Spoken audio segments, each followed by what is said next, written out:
So democratization of creativity, I think is really powerful. I remember having to buy books on Adobe Photoshop as a kid, and then you'd read them to learn how to remove something from an image and how to fill it in and feather and all this stuff. Now anyone can do it with Nano Banana, and just they can explain to the software what they want it to do, and it just does it. Yeah, I think you're going to see two things, which is that this sort of democratization of these tools for everybody to just use and create without having to learn, incredibly complex UXs and UIs like we had to do in the past. But on the other hand, I think we're also collaborating with filmmakers and top creators and artists. So they're helping us design what these new tools should be, what features would they want. People like the director Darren Aronofsky, who's a good friend of mine, an amazing director, and he's been making, and his team have been making films using VO and some of our other tools. And we're learning a lot by observing them and collaborating them. And what we find is that it also superpowers and turbocharges the best professionals too.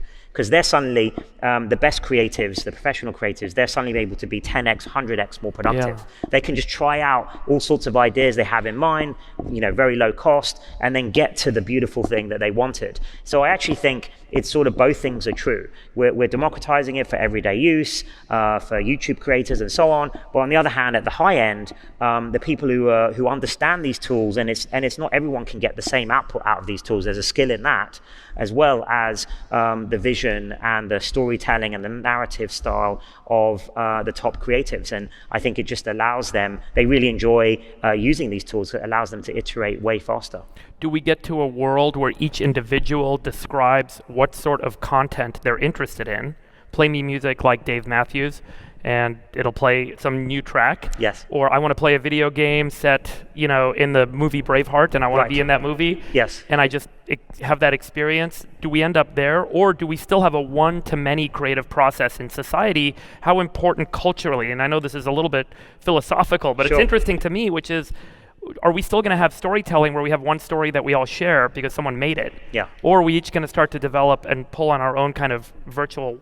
I actually foresee a world, and I think a lot about this having started in the games industry as a game designer and programmer, is that in the 90s, is that, I think the future of entertainment, this is what we're seeing is the beginning of the future of entertainment. Maybe some new genre or new art form, and where there's a bit of co-creation. I still think that you'll have the top creative visionaries. They will be creating these compelling experiences and dynamic storylines, and they'll be of higher quality, even if they're using the same tools than the everyday person can do.